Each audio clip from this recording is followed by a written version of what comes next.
പുഷ്പമേളയെ കൊഴുപ്പിക്കാൻ ഒട്ടക സവാരി. പുഷ്പമേളയെ കൊഴുപ്പിക്കാൻ ഒട്ടക സവാരി. മലമ്പുഴയിൽ ആരംഭിച്ച പുഷ്പമേള കാണാനെത്തുന്ന വിനോദസഞ്ചാരികൾക്ക് ആകർഷകമായി ഒട്ടക സവാരി. മീൻ അക്വേറിയത്തിന് മുന്നിൽ നിന്ന് റോപ്പ് വേ വരെ പോയി വരാൻ ഒരാൾക്ക് 100 രൂപയാണ് ചാർജ് ഈടാക്കുന്നത്. 3 പേർ വരെ ഒരു ട്രിപ്പിൽ കയറും. തത്തമംഗലം സ്വദേശി ഗൗതമിന്റേതാണ് സവാരി നടത്തുന്ന 2 ഒട്ടകങ്ങൾ. ക്യാമൽ ആൻഡ് ഹോഴ്സ് എന്ന പേരിൽ തത്തമംഗലത്ത് ഫാം നടത്തുകയാണ് ഗൗതം. 3 കുതിരയും 4 ഒട്ടകവുമാണ് ഫാമിലുള്ളത്. 3 തലമുറയുടെ പാരമ്പര്യമാണ് ഈ ഫാമിലുള്ളതെന്ന് ഗൗതം പറഞ്ഞു. വിവാഹ പരിപാടികൾക്കും മറ്റും ഒട്ടകത്തെയും കുതിരയെയും ബുക്ക് ചെയ്ത് കൊണ്ടുപോകാറുണ്ടെന്ന് ഗൗതം പറഞ്ഞു.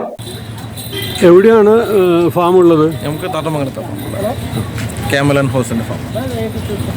അപ്പോൾ അവിടെ എത്ര ഒട്ടകവും എത്ര കുതിരയും ഒക്കെ ഉണ്ട് അല്ലേ? ഇപ്പോൾ 4 ഒട്ടകമുണ്ട്, 3 ഹോഴ്സ്, 3 കുതിരയും. എത്ര കാലമായിട്ട് അത് നടത്തി വരുന്നു? ഞങ്ങളൊരു 3 തലമുറയായി നടക്കുന്നത്. 3 തലമുറയായിട്ട് ഇത് നടത്തിക്കൊണ്ടിരിക്കുക. ഈ റൈഡിന് വരാനുള്ള കാരണം മുമ്പ് ആപ്ലിക്കേഷൻ വെച്ചാണോ? ആപ്ലിക്കേഷൻ വെച്ചിട്ട് നമ്മുടെ പ്രോപ്പർട്ടി ഉണ്ട്, ഇവിടെ തന്നെ നമുക്ക് പ്രോപ്പർട്ടി ഉണ്ട്.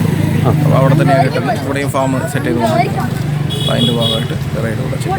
ഈ റൈഡിന് എത്രയാണ് ചാർജ്? 100 റുപ്പീസാണ് പെർ ഹെഡ്. 100 റുപ്പീസ്. അപ്പോൾ ഇവിടുന്ന് ഇപ്പോൾ ഈ കവാടത്തിൻ്റെ അവിടുന്ന് നമ്മൾ റോപ്പ് വേയുടെ താഴെ വരെ പോയി തിരിച്ചു വരും. 100 റുപ്പീസ്. അപ്പോൾ ഒരു ഒട്ടകത്തിൻ്റെ മുകളിൽ 3 ആളിരുന്നാൽ 300 രൂപ അല്ലേ? ഒരാളാണെങ്കിൽ 100, 2 ആളാണെങ്കിൽ 3 ആളിരിക്കുകയാണെങ്കിൽ